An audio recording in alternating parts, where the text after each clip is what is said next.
Students, welcome back to my channel. Today we'll be starting exercise 9.1 question number 4. In the previous video we have finished till question number 3. So let us understand the question first. The diagonal of a quadrilateral shaped field is 24 meters and the perpendicular dropped on it from remaining opposite vertices are 8 meters and 13 meters. Find the area of the field. Now यहाँ पे figure पूरा दिया हुआ है और ये question दिया गया है. अकॉर्डिंग टू द क्वेश्चन ये फील्ड है. What is the shape of this? This is a quadrilateral shape. ये क्वाड्रिलेटरल है, बस यही बताया गया है कि ये क्वाड्रिलेटरल है. ठीक है. एंड दूसरी इंफॉर्मेशन है कि इसका एक डायगोनल 24 मीटर्स है. तो ये जो डायगोनल है ये 24 मीटर्स है. ठीक है. And the perpendiculars dropped on it. अब ये डायगोनल के ऊपर परपेंडिकुलर आ रहा है. जैसे ये डायगोनल है, इसके ऊपर एक ये परपेंडिकुलर आ रहा है और एक ये परपेंडिकुलर आ रहा है और उसका मेजरमेंट भी दिया गया है. ये जो परपेंडिकुलर आता है वो 13 मीटर्स और ये जो परपेंडिकुलर आता है वो 8 मीटर्स. ठीक है. हमें फाइंड क्या करना है? You have to find the area of this field. Area का मतलब क्या है? ये जो पूरा पे जो सरफेस है ये पूरा हमें फाइंड करना है. ठीक है. ये फाइंड करना है हमको, एरिया फाइंड करना है.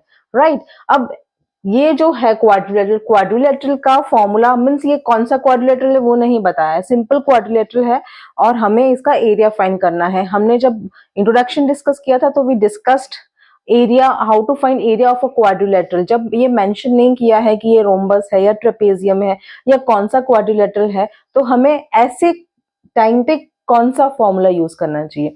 सो in this question you can see that इस फिगर को हम दो पार्ट्स में डिवाइड, ये जो डायगोनल है ये डायगोनल इसको दो ट्राइंगल्स में डिवाइड करते हैं. ठीक है.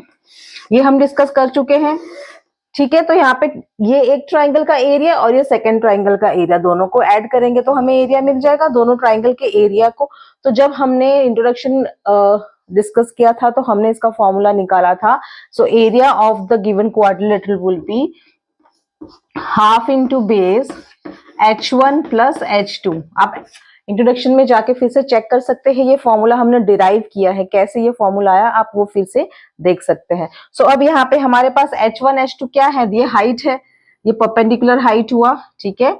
ये दूसरा परपेंडिकुलर, ये h1 ले लो, ये h2 ले लो. ठीक है. एंड बेस, तो ये हमारा बेस है. तो एवरीथिंग इज गिवन. हमें सिर्फ फॉर्मूला पुट अप करना है, हमें सिर्फ अमाउंट इस फॉर्मूला में पुट करना है तो हमें इसका एरिया मिल जाएगा. Let us do it. So first step will mention all the details given students. So here you can see that the diagonal of the quadrilateral, the diagonal of the given quadrilateral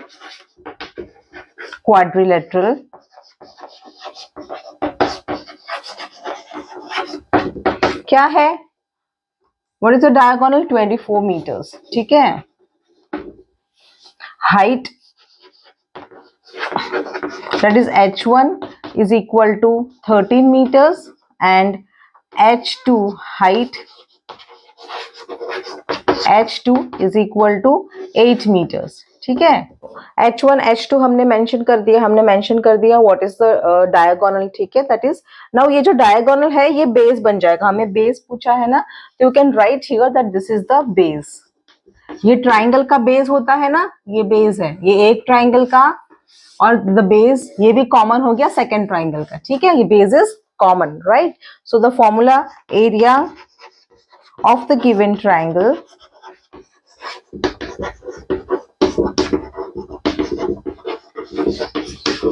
is equal to half into base into h1 plus h2. ठीक है. ये सब multiplication में सिर्फ इन दोनों का addition है. Is equal to half multiply by base क्या है 24 multiply by h1 plus h2 13 plus 8 13 plus 8. So here करेंगे 1/2 multiply by 24 multiply by what is 13 plus 8 8 9 10 11 21. Now you can subtract 24 by 2. So 2 1s are 2, 2 12s are 24. Right. Now so here our answer would be 12 multiply by 21. आप multiply करिए आपको answer मिल जाएगा 4021. 252 is the answer.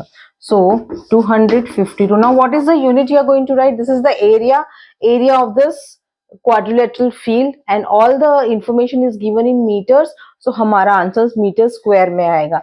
522 meter square is the final answer. Okay students, so we have finished question number 4. Let us start question number 5 quickly.